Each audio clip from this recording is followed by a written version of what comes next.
Hello, it's Mandy and Gareth from I Listen here to talk to you today about supportive listening. You want to say hello, Gareth?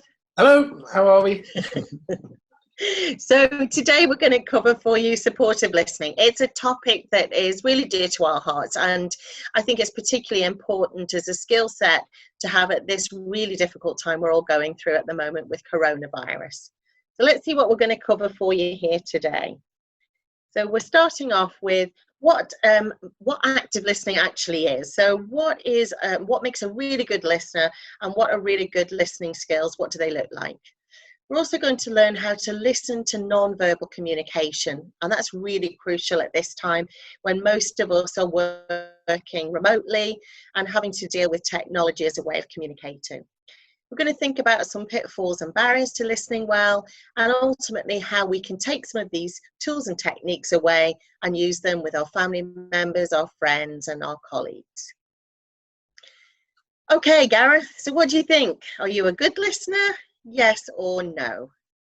I like to think of myself as a good listener, so I'm going to say yes. You're going to say yes. All right. And you at home who are joining us as well, have a think about how you might answer that question. Do you consider yourself to be a good listener? So let's build on that question. If you think you're a good listener, what is it that you do that you think makes you a good listener? Just have a glance down the 5 options we've got on our screen here and consider which one you think most closely describes what you believe. I'm just going to give you a moment to have a think about that. Have a read through them. Then I'm going to ask you, Gareth, which do you think is most I think I can rule out number E, so that's good. Yeah, I think E would be a tough call for you. I think D probably sums up it for me. Generally, people I know will make the time to listen to them if they are worried. Yeah, so if somebody's worried or concerned, they know that I'll take the time to really listen. Yeah, and I think that's probably the right answer as well. And let me just talk you through, because some of you might have chosen one of the other options. Firstly, option A. So generally people come to me because I'm good at solving their problems.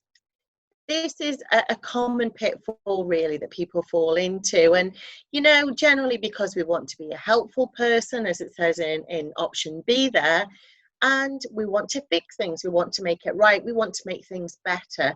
We tend to view listening as a means of doing that, of problem solving, of getting things better, of fixing things. But in actual fact, we should consider listening just an act of listening in itself. And often that's what is helpful. That's what people want, is just for us to listen, not necessarily to come up with any solutions or guidance or pointers or to fix things. In actual fact, what we always say is that people have a responsibility for their own issues. The only person that can fix the issues, that can solve things, that can make things better is the person themselves. So if we're taking the view that we're listening purely to be there as a support for somebody to offload, to vent, to say what they need to say, then that's probably the best attitude to have. So what about option C, Gareth? What do you think of that one? Yeah, I can see that would actually put people off coming forward for a conversation. Yeah. Because when we're talking about mental health, what we focus on particularly is the early intervention and prevention techniques. And sometimes if you feel that somebody's only going to listen to you if it's really important, that might be viewed as not as urgent as it should be. But we know that's the crucial time. So if it's putting off people coming forward, then that's not good. Absolutely. We don't want people to wait until it's escalated to a point where it becomes a crisis. The other thing I think that we should consider about that is that not everything that somebody else views as important is something that we would necessarily view as important. But really it's about holding that judgment, putting that to one side.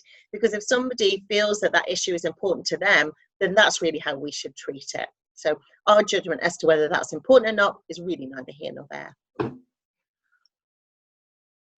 Okay, so we had a myth on our options there, the final option. I'm just going to bust a few of the other myths as well and misconceptions that you might have heard about listening. Starting with number 1, I'm a good listener. everyone can't be a good listener. That's not necessarily going to be the case at all. But it tends to be that most people would consider themselves, when asked, to be a good listener. But in actual fact, as number two there, it is actually a skill that you can learn. So it's not something you're necessarily born with. It's something that you can practice, and with effort, you can certainly get better at. Also, that hearing is the same as listening. Hearing is something that we do in a very passive way. We do it unconsciously. It's something that's happening all of the time. Listening is very different. It's something that we actively engage in. It's something that takes a lot more brain power, a lot more effort for us to do, and particularly to do it well. Absolutely. So what about number? I find at the moment with number three there, I'm working at the office in the corridor here. That if my children come up with some questions and I'm beavering away, I'm not really listening. I'm hearing the words come through, but I'm not taking it all in. Probably usually because it's about Roblox or Minecraft or something. But yeah, it's definitely, listening is different than hearing. Yeah, absolutely it is. And as we say, it does require a bit of effort, and for you to be in the right kind of space yourself to be a good listener. So I'm older than you, Gareth. What do you think about number four? Does that make me a better listener than you because you're a bit younger than me? Well, I suppose traditionally it was thought upon as older people being better listeners. I think that's probably because they've just more experience of doing it. It's not true, no. Older people aren't necessarily. I think it's something that changes as you go on and the situation you're in. Our listeners at iListen, for example, they're a lot younger than we are, and they're really good listeners. And my job before this, I probably didn't need to listen as much as I do currently. So yeah, it's definitely something you can learn, and also situational as well. Absolutely. And just because you're older, it gives you longer to actually pick up bad habits. So it doesn't necessarily mean that you're going to be a better listener just for that time, really, and experience. And the final one, women are better listeners. Well, I'm afraid that's just not true. There's no evidence to support that. There is evidence to suggest that women and men communicate in different ways, and that's all it is. It's just a different style, really. So there's a few myths and misconceptions. Let's go on now to think about the actual steps of listening. So we said, unlike hearing, which is a passive act, listening is something that we need to be conscious about and put some effort into. It requires a bit more brain power. So here are the steps that we need to go through in order to listen well.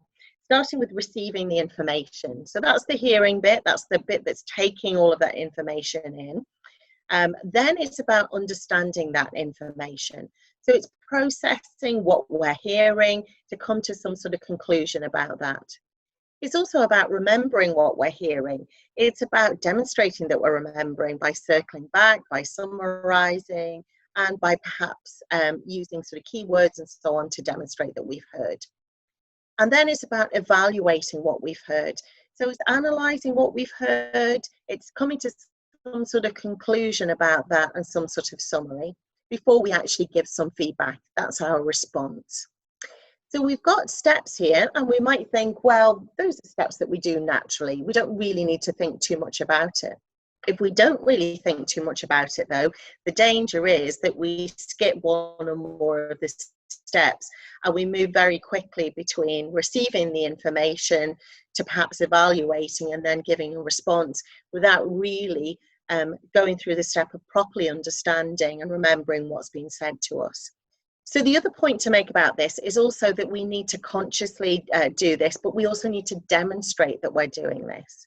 So we need to engage with the other person to show that we're receiving the information, to show that we're understanding, that we're remembering, and we're evaluating before we give our response.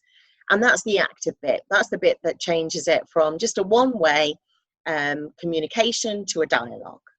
I think with this slide, it's very important. If I'm watching the football, for example, I'm taking the information in. How much I'm absolutely remembering or evaluating, well, when the football's on, that's my number one thing. So it's setting the scene. Would that be right, Mandy, as well, to make sure that you're in the right setting to be able to do all of those? Absolutely. Yeah, definitely. And that leads us into this next slide here. This is kind of distractions and so on. You know, you're talking about the football there. You know, very first point there, it says, focus on the message being communicated, avoiding distractions. So you're right, it is about kind of setting the scene, thinking about the environment that you're in, thinking about the environment that the other person is in.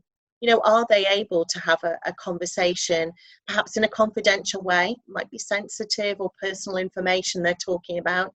Perhaps they're talking about things they wouldn't necessarily want other members of their household to overhear, for example. So it's thinking about all of those sort of things and really sort of taking it to the next level, if you like. So yeah, focusing on the messages, avoiding those distractions, and also preconceptions as well. And that might be about that individual, it might be about their situation, it might be that you believe you have some sort of understanding of what they might be going through. Maybe it's something you yourself have experienced and you feel that you've got an understanding. So try and clear your mind of that as much as you possibly can. And then it's just about focus. Sorry. How difficult do you think it is to be able to do those type of things when we're not face to face with somebody in a work environment? Well, we're working remotely, for example. Does it become a lot harder to be able to do this properly? I think it probably does. I think it does require probably a bit more effort, perhaps more questions than you would ordinarily ask. Because, you know, in the workplace, we're kind of seeing people daily. We might not be seeing people as often now, you know, even remotely. It might just be touching base a couple of times a week or even just once a day. Whereas if we're sort of working with somebody, we might be sitting opposite them or sharing a workspace. So we're kind of coming into contact with them. We can gauge their moods and that sort of thing on an almost minute by minute basis sometimes, whereas that's just not the case if we're working remotely. So we do probably have to work quite a bit harder. So, okay, we've said that you've got to focus in on that message, gain a full and accurate understanding. So that's about engaging with the person through the questions that we ask. Then it's about critically assessing what's being said, not with the viewpoint of being critical, of being negative, but certainly to really understand. So that's the real goal of supportive listening, is to understand. It's also to observe the non-verbal signals, and that's a real challenge at the moment, and we're going to talk about that a little bit more later on.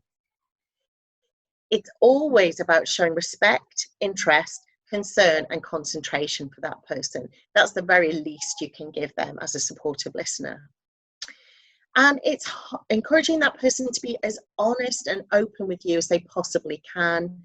And as we said, you know, that could be really challenging at the moment because they might be in a room where they're sharing that space with other family members, or they could be in a space where there are quite thin walls and conversations can be heard. So it can be quite a tricky thing to do. And for yourself as well as the listener, you might be in that kind of position too, where you just don't have a private space. Mm-hmm. So think about that and think about how open and honest that person can be and how confidentially you can treat that information given the environments you're both in. And then it's about really setting your own ego to one side. This is really not about you. It's all about the other person. That's where the focus should be. And finally, it's about arriving at a shared and agreed understanding. And again, that's about this sort of level of questions that you ask. And we'll talk about that in a bit more detail later on. Mm-hmm. So here's some principles then. So Gareth, it says stop talking is number one. What do you think the ratio of listening versus talking should be as a really good supportive listener? Well, I would say it changes from conversation to conversation. I think the first initial conversation, you probably have to do a little bit more talking, a little bit probing to find out what the problem is and a little bit about the situation that they're in. But ultimately, I think you should be doing more listening than talking. Yeah, and that's always going to be the goal. But as you say, you know, the situation that you're in will really sort of dictate that to a degree. So at the beginning, you might need to do a bit more talking to set the scene, to talk about boundaries and to talk about your role, talk about what you will do, what you won't do. Perhaps if you need to share information with anybody else, you know, that might be senior manager, it might be an HR colleague, it might be somebody else if you've got real concerns for somebody's safety, for example. So it might be covering all of those things. Doing that sort of almost contracting phase at the beginning of that might mean that you're doing a bit more talking than you would ordinarily like to do as a listener. Yeah. It might be then in subsequent conversations you do more listening than talking, though. That would be the aim. So what about putting the speaker at ease? What kind of things can we do that put the speaker at ease, do you think? There's, I suppose, several things that you could do. You can talk about what you've touched on, the confidentiality, who you can share that with. You could say that you're there to help the person come to, a better place. I think it's really difficult because there's a risk of over-promising things that you might not be able to follow through with. So I'd have that in the back of my mind. Yeah, definitely. And it's such an easy trap, isn't it, to fall into, because you're so eager to help, so eager to be supportive, that you could find yourself falling into the trap of just over promising, which is such a dangerous thing to do. I think always much better if you're really not sure of where you can go, or if somebody's seeking your advice and they're looking for support options, for example, perhaps through your workplace, then if you're really not sure, just park it. Just park it and come back to it at a later date, later on that same day, the next morning. Just make sure that you do come back, of course. Yeah, but yeah. I think one of the things that would be on the back of my mind if I was struggling and I wanted to have the conversation is, am I going to be judged on the amount of work that I'm producing? Is this going to affect my future? Especially in the uncertain times we're facing at the moment, there'd be all things that would be going on in the back of my mind. Yeah, absolutely. And that's why, as if you're a manager and you're talking to one of your team members, it might be about talking about what kind of role you're taking on in that conversation. So it might be, look, I'm setting aside this sort of task manager side of my role at the moment, and I'm sort of taking on almost like a coach role or a mentor role or just a friend role. And that's the hat I'm wearing today. I just want you to talk to me about that. So that's what I mean by boundaries, really. Talk about your role and what your aim is in having that conversation. It would certainly make me feel more comfortable sharing things if I was put at ease that way, yeah. Definitely. Yeah, it's that kind of lack of judgment, isn't it? And that's really what we're all about here. And a little bit further down our list, number 7 there, is talking about avoiding personal prejudice as well. So that sort of comes with the territory, really. We all do a bit of judging, whether we want to or not, but it's trying to set that aside and be as objective, as open-minded as we possibly can. Yeah. It's also doing things like being patient and empathizing, and that's really being really giving of yourself and your time, being prepared to allow somebody the space to really gather their thoughts, to think things through, to process what it is they want to say, and not feel that we need to speed them along or hurry them along in that conversation. So silences. If you were saying be patient, how long do we think these conversations would last generally? Are they an hour thing, or? It's a really good question, and it's such a difficult thing to put a time on. But, I think sort of 5-10 minutes of really quality conversation and listening are better than an hour where you're a little bit distracted and you're not totally there for that person and present. So it really depends on that person and sort of be led by them to a degree. So judge as to whether, they want to open up and they want to talk at length, then give them the time and space to do that. But if you feel you've only got 10 minutes of quality time to give them, I think be upfront about that as well. Yeah. We're all sort of juggling conflicting priorities. We might have kids that we're watching and so on. We might only just have 10 minutes to give at that point. So be honest about it. So being patient then, could that last over a number of sessions, or we're yeah, not absolutely. Solve everything at once, are we? No. And, sometimes you might be able to do that. But often, and probably more often, it's like to be a series of conversations. So if you have a relationship, an ongoing relationship with that person, you probably want to check in with them. So even if you think that conversation went really, really well, it's probably not a bad idea just to check in with them the next day, just to see, did they have any more thoughts? Was there anything else? Have they processed, reflected? Was there something else they wanted to ask or to talk to you about? So yeah, much more likely it's going to be a series of conversations, I think. Cool. Okay, so we're also doing things like listening to the tone and listening to ideas, not just words as well. So this is really important. It's not just what the person is saying, it's how they're saying it. And sometimes it's what they're not saying, what's left unsaid, that you can probe into as well. So what's the big idea? What are they trying to convey to you? I like the listening for ideas, because I think that's one thing that as managers, or basically as people in position that we're in, we're there to solve problems. So we want to solve the problems for other people. But in reality, when we're talking mental health, the only person that can actually make any difference is the person who's struggling. Is that fair to say? Absolutely. Yeah, absolutely. And you're there really as a listening ear, somebody just to support them through that. So we said there are some pitfalls and barriers to effective listening, some obstacles that might get in our way of really being a good listener, a good supportive listener at this time. At the top of our list, though, we've got interrupting. It's such an easy thing to fall into. I'm not sure about this one. Great example there. Thank you, Gareth. Yeah, interrupting, often we do it with the best of intentions. And the same with imposing our solutions. Sometimes we can kind of get so wrapped up in the moment and think, do you know what, I've got a fabulous idea, I've got a brilliant thought, and I just want to share it with that person. And we jump in, we interrupt, and perhaps even we've got a great solution, something that we think is the answer to all their problems, and we jump in way too quick with it. It's really not giving that person the time and space to really develop their thoughts, to go through everything that's on their mind and talk to you at length about it. The danger with interrupting or imposing solutions too soon is that you send somebody off down the wrong track that you haven't really fully understood. So you've skipped, as we said, with those stages of listening, you've skipped forward and you haven't really done the work in between to fully understand what the issue is and what's going on for that person. The other thing to kind of bear in mind is that if somebody is really struggling with their mental health, sometimes your thinking can be a little bit fuzzy. You can struggle to really verbalize what's on your mind. So allowing somebody the time and space to do that, and pauses, silences, they're absolutely fine. Just allow those to happen. Allow somebody the time to gather their thoughts and then to have their say. So questions unlinked to the main topic. This is an interesting one. So sometimes we can find we're going off at a tangent, and then something of interest has come up, but it's not really linked to the main idea of what they're trying to get across.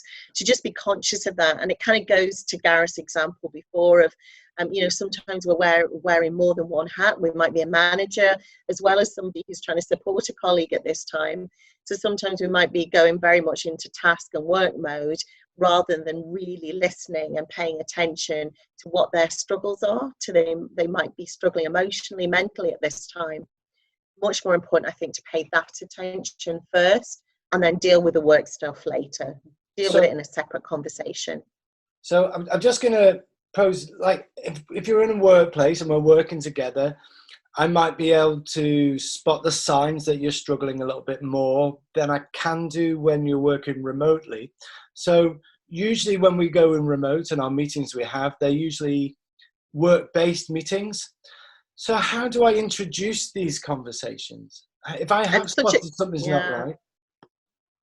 It's such a good question, isn't it? And it's something that we talk about pretty much on every course that we run is, if you're a manager, build welfare in as part of your conversation. So when you have your one-to-ones, so once, things get back to some sort of normality and you're going into your one-to-ones, first thing you talk about is welfare. How are you feeling? How are you doing? So, because if you build that in and it becomes part of the norm, it's what people expect. When they really are struggling, they've got an avenue to talk about that. So it's the first thing that you talk about before you get to the task, the job, the objectives and everything else. Then you talk about welfare. So if it's not something that you've already built in, I'd say that's a really crucial thing to do, particularly at this time. The first thing you talk about is, how are you doing? What's going on for you? Is there a danger, though, by starting off each meeting by saying how you're doing, that it just becomes a little bit of a tick box thing and you'll get the response like, yeah, I'm fine? Yeah, well, that we're going to come on to some really good questions that'll help you get around that later, actually, because you're quite right. That is a real danger. The danger is that people become used to it and they'll just kind of pay it lip service, and then you're not really getting the result that you sort of intend to drive for. So, yeah, let's have a look at some really powerful questions later on that might help you get around that. I suppose being genuine is the number one thing, isn't it, out of all of this? You've always got to be genuinely interested. You always have to think about, how you're coming across as well. And, with that in mind as well, we've got here distracting behaviors. It's such an interesting thing, isn't it? And, now that we're in this world of a lot of us having to communicate by video. So at the moment I can see Gareth on the screen, but I can also see myself on the screen. And that's a little bit distracting at times for me. But it also tells me if I'm doing anything with my facial expressions or waving my hands around too much, that might be a bit distracting as well. So I can actually learn a bit about myself.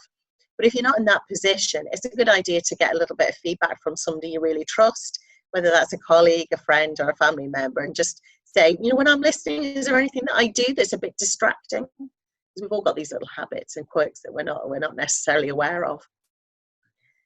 So jumping to conclusions kind of is linked to imposing solutions too quickly. Try not to do that. Try to kind of pause. Try to hold back on any conclusions and really make sure you've explored all the issues properly first. Sentence grabbing is another one that's really sort of easy to fall into. It's one of those things, if, as we said, somebody is really struggling or beginning to struggle with a little bit of low mood, perhaps a bit of worry that might turn into anxiety, then your thinking can be a little bit fuzzy and it can be hard to really put together what you want to say in the right way. So there might be some pauses, there might be some silences there, and our temptation is to jump in and fill those silences, perhaps, finish somebody's sentence for them. And of course, the danger is there. You fill that silence with something that person just wasn't going to say. So you go off at a complete tangent. You distract them from what they were going to say, and that moment is lost. So be prepared to sort of give this a little bit of time and patience. So the next one, again, really common thing to fall into. And it's something that we might find that we do, but really kind of check yourself if you find yourself doing it. When we're mentally preparing the next thing we're going to say to somebody, whether that's the next question, or else we're just waiting for a gap in the conversation to make our point. But of course, whilst we're doing that, we're not really fully paying attention to what that person is saying right in that moment. So try and just kind of keep that to one side. And if we find ourselves doing it, just kind of check ourselves a little bit. So the final point that I just want to go on to there is making it about you. Now, again, we've probably all had conversations with people who do this.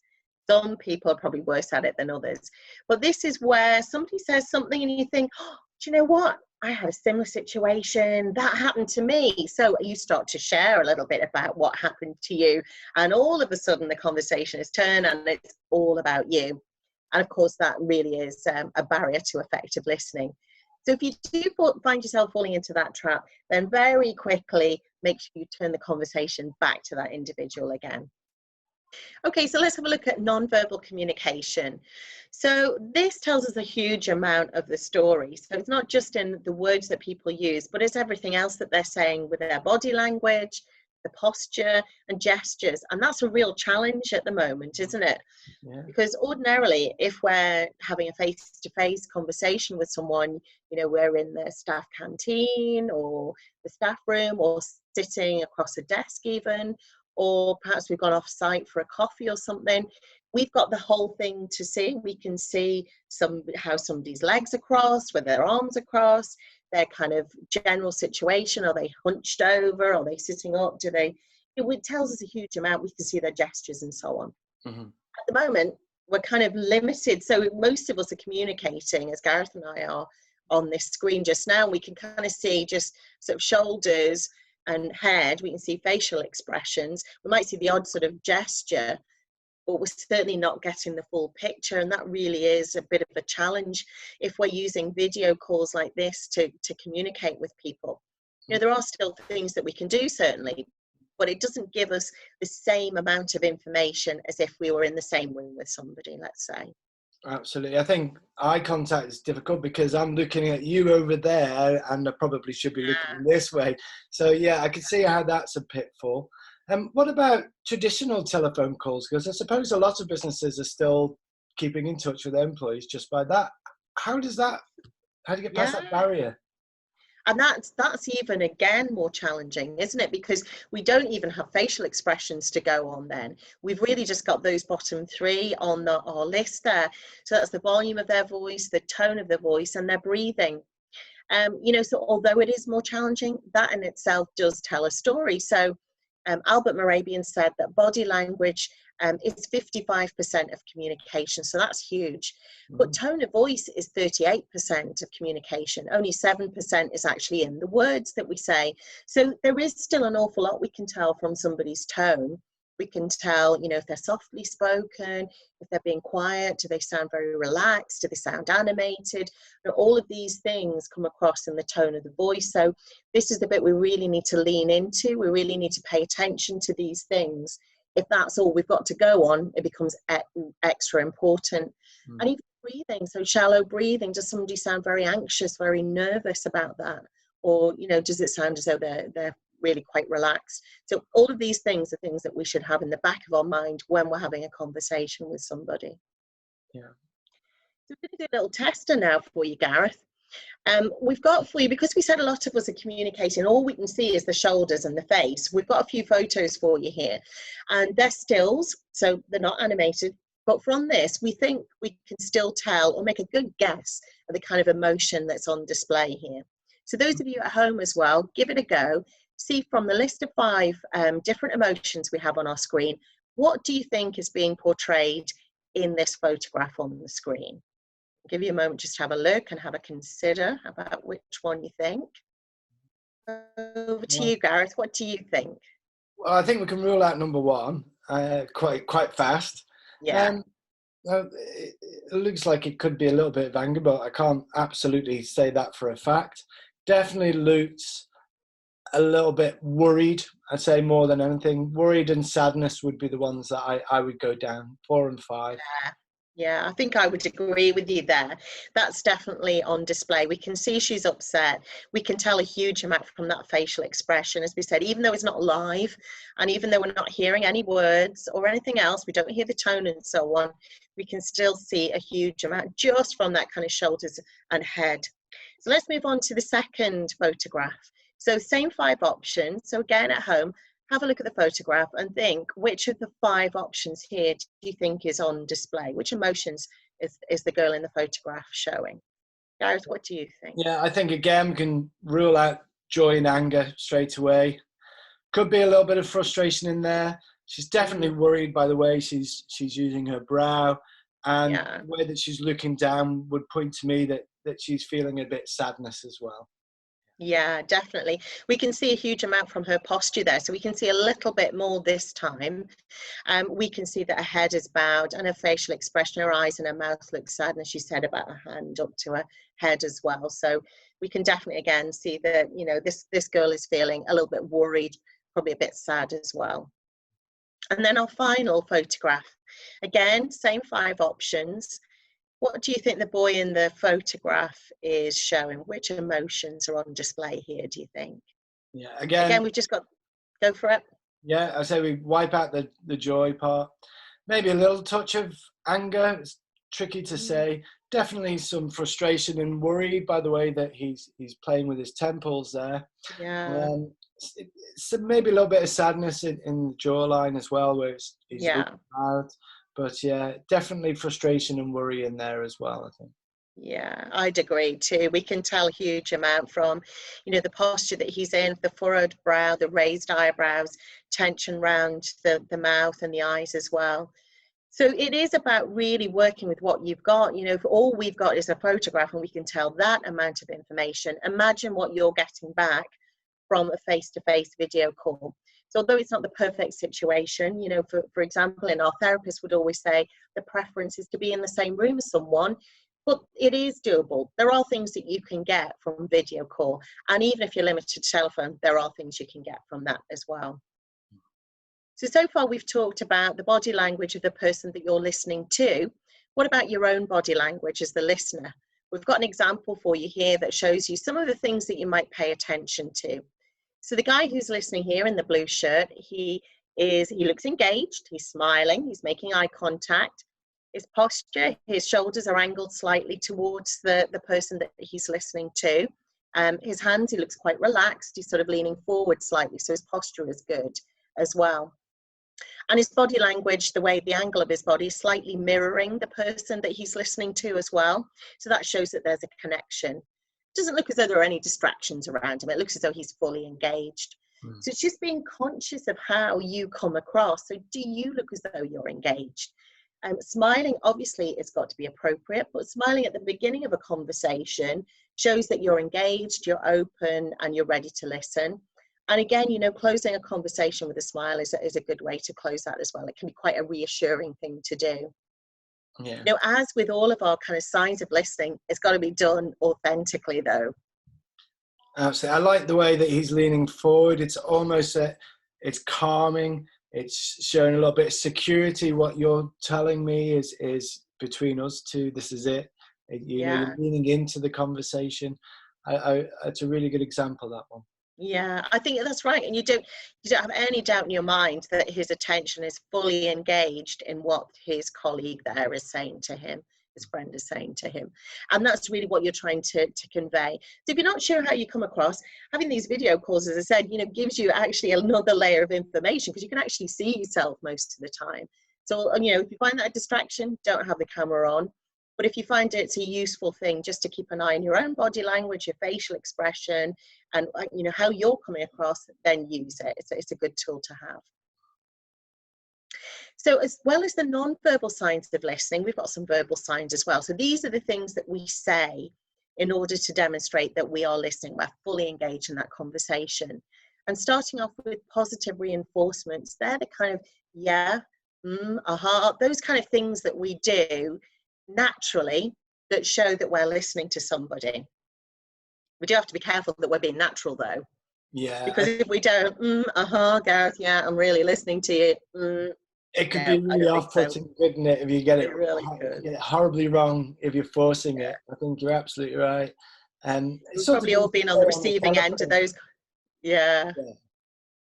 We've probably all had those kind of conversations with somebody, and we think you're not really paying attention to what I'm saying. So you do have to use them authentically, and use, whatever you're in the habit of using naturally when you're on the phone to someone, when you're listening.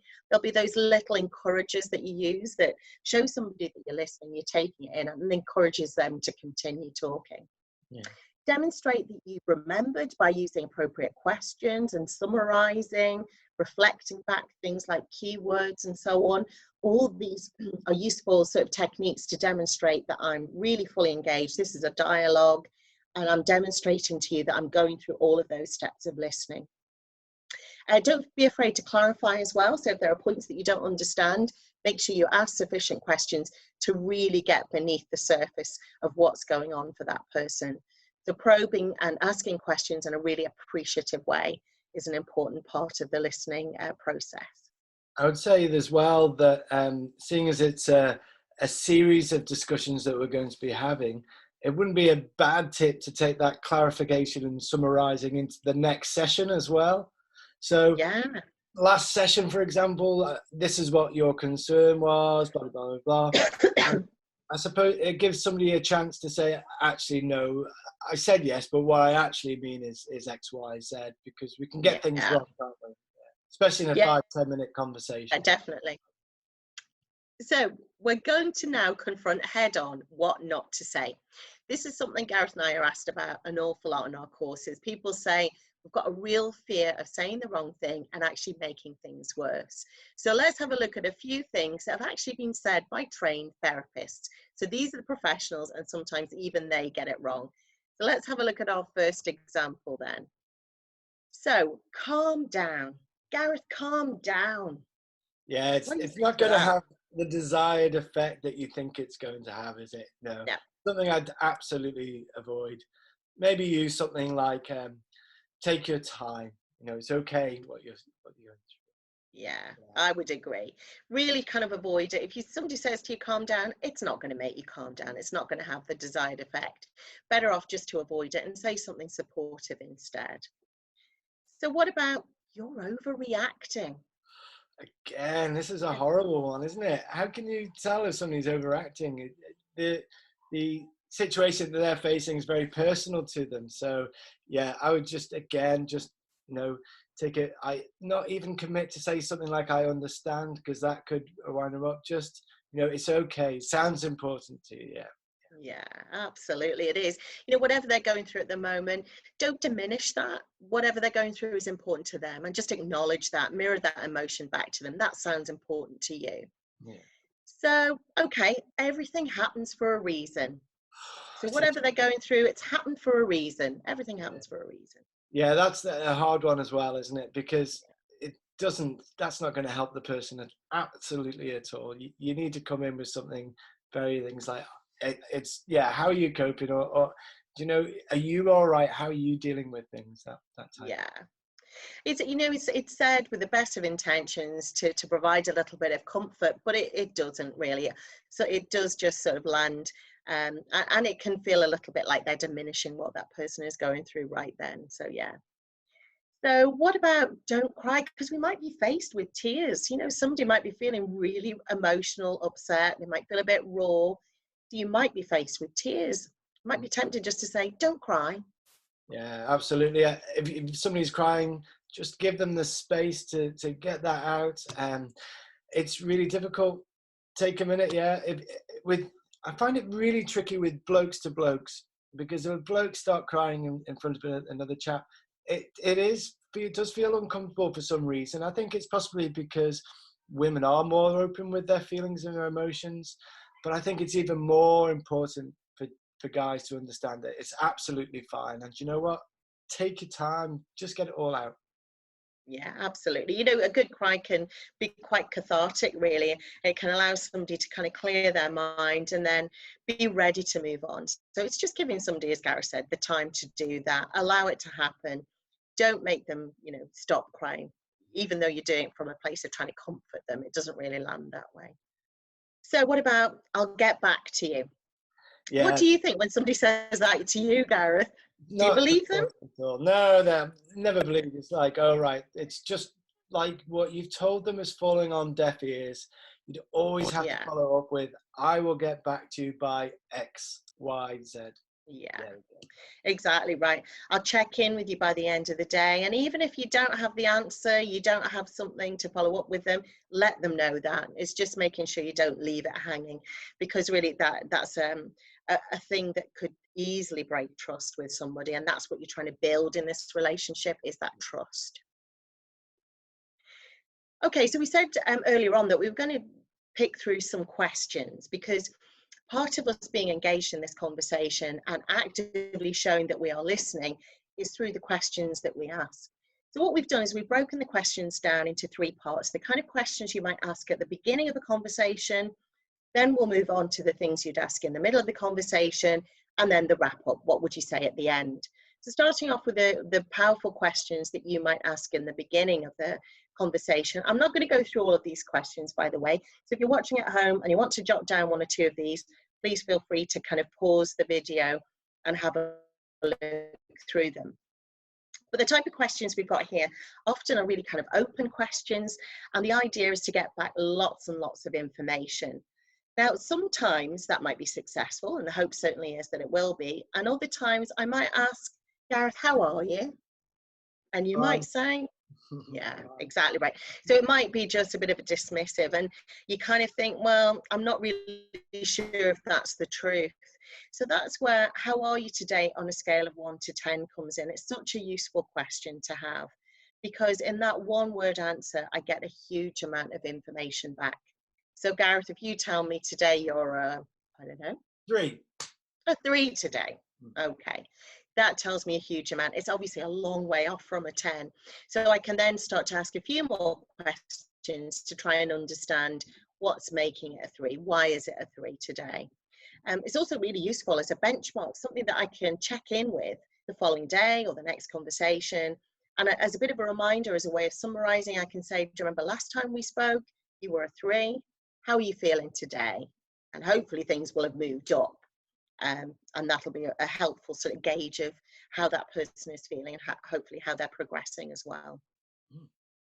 So a few questions there that you might try out in the beginning, and please, feel free to use one or two of these questions, but also make sure that you use them in a way that's authentic to you.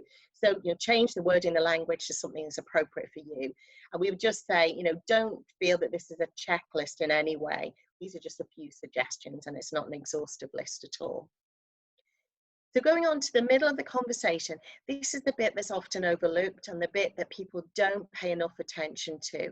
The danger is, and we've kind of said this earlier on in the session, is that people move from point A to the end of the conversation way too quickly, and they jump to conclusions and don't have a full understanding of the situation. So the aim of the middle section is to really sort of clarify, develop understanding, peel back the layers, perhaps probe and so on. And perhaps there's a bit of summarizing in there as well. There might be some circling back to earlier points. Just asking questions that move the conversation forward and really help you to understand truly what's going on for that person. So don't be frightened to spend a bit of time on this middle part, and make sure you don't sort of skip past it. Absolutely. I think this is really interesting as well, because you can probe in, and it's quite often something that people try to avoid, but it's very important. Probe into things like, have you spoken to a GP about how you're feeling? Have you talked to anybody else? Are you seeing a counsellor? The more information you have, the better equipped you are to help someone. Yeah, I think you're right. Sometimes people don't do this for fear of asking the wrong thing or of appearing nosy, perhaps.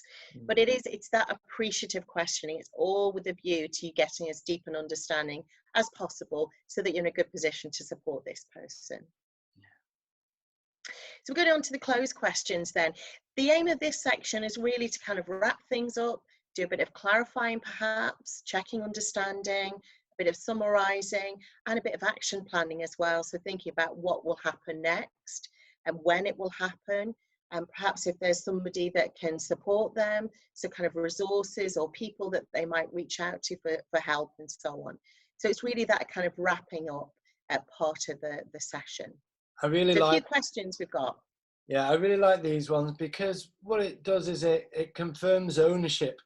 It's really putting in who's controlling the resources that are around. Is it you as a person trying to support them, or is it the person that's struggling? And this really wraps it up and says in very clear terms, what are you going to do about the next steps? Yeah, exactly right. Yeah, what's your plan of action? What will you do next? Absolutely is. It's really very firmly putting the ball back in that person's court and making it very clear that the responsibility and the ownership as well sits with that person. That's a hugely empowering thing to do. It's not you opting out or abdicating responsibility in any way. It's empowering that person to do something about it for themselves. Absolutely. And then in the next series of conversations, I'd say, go through them again. Would you mind? Is that right? Yeah, definitely. That's it. It's one of those cycles you go through as many times as you need to enable you to support that person and to, of course, get that clear understanding as well. Yeah. So we've got a bit of a scenario to kind of wrap this up a little bit now. And it's just a very simple scenario, and it's one that I think probably a lot of you will face at some point. You sense that somebody is sounding a bit low when you're talking to them on the phone. What do you say next? So it's a really simple question, but it's definitely worth considering. How do you actually take that forward? Now, we've given you some suggestions for things to consider throughout today's session. And we've also given you some suggestions just now for questions that you might ask. Gareth, can I throw this over to you and ask you, what would you say next? Probably the first thing that I would be doing is using the open questions. So you sound a bit low.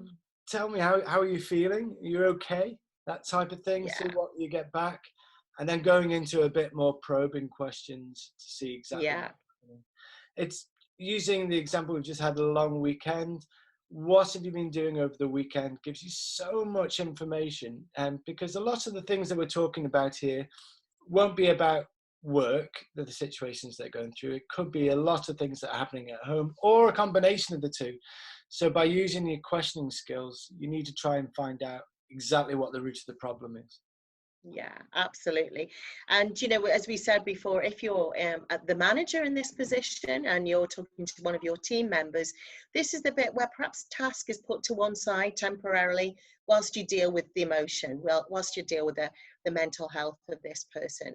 Because unless they're in a good position emotionally, mentally, then they're not going to be performing at their best. So it makes perfect sense that you deal with that first. So as Gary said, you know, start with those nice open questions. Find out a little bit about what's going on in their world, what's happening with them at the moment, and then sort of progressing it from there.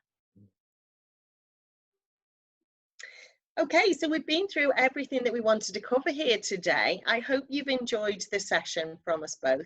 We've tried to cover as much as we possibly can to give you the confidence so that if you're faced with supporting somebody around you, whether that's a friend, a family member, or a colleague, that you feel that you can listen to them and you can listen to them well and support them so that they can hopefully deal with whatever issues they're going through and come out through the other side. So good luck with it all. We really do wish you the best. Thank you, everybody, being very patient with us. As you can tell, with me, blokes can listen too. So there we go. Yeah, we definitely busted a couple of myths here today, I think, Gareth, haven't we? So yeah, thank you from us both, and thank you from our listeners as well for listening in to us today. Please do reach out to us and get in touch if you've got any questions or there's any way that we can support you. We'll do our very best. Excellent. Thank you, everybody. Thanks. Bye-bye.